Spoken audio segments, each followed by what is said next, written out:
আমার বর দেখো ওখানে গিয়ে সবজি বাজার করছে।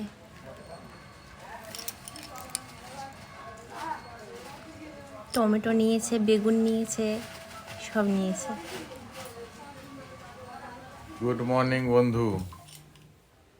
তোমাকে অলরেডি ওরা দেখে ফেলেছে তুই সবজি বাজার করছিলি। হ্যাঁ, এখন এই একজন এসেছিল বাড়ির এখানে, তো ওনার নিজের চাষ করা, আর 15 টাকা করে টমেটো, ভালো টমেটো, দেশি একদম, হাইব্রিড না। তা আমি বলি সেই আমাকে কিনতে আমি হবে। বেগুনও নিয়েছি। হ্যাঁ, ও বেগুন নিয়েছে আর ওই টমেটো নিয়েছে। ও কতটা নিয়েছে? 1 কিলো। 1 কিলো করে। তা আমি গিয়ে দেখলাম যে দেশি টমেটো, আর আমাকে নিতে হবে, দামও কম, ভালো জিনিস। তাই যা মানে যে কটা আছে পুরো যেটুকুনি ছিল নিয়ে নিয়েছি। 8 কেজি হয়েছে, 8 কেজি নিয়ে নিয়েছে একবারে।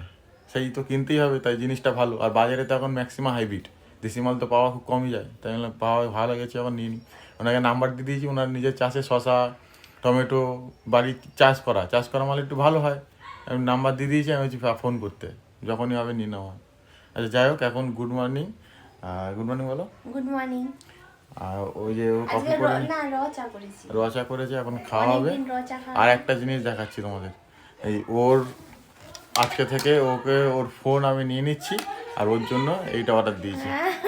মোটেও না, এটা রেস্টুরেন্টের জন্য এই ফোনটা আনা হয়েছে। এটা ওর জন্য আনা হয়েছে, ও ল্যান্ড ফোন ইউজ করবে। সারাদিন মোবাইল নিয়ে বসে থাকে, ওই জন্য ওকে বলছি ল্যান্ড ফোন নিয়ে এসছি, ল্যান্ড ফোন ইউজ করবে। এই যে ল্যান্ড ফোন। চলো, এটা রেস্টুরেন্টের জন্য। আচ্ছা এটা রেস্টুরেন্টের জন্য নিয়ে এসছি। আচ্ছা চলো এখন টাটা, আমি চা খাবি না, বেরোবো।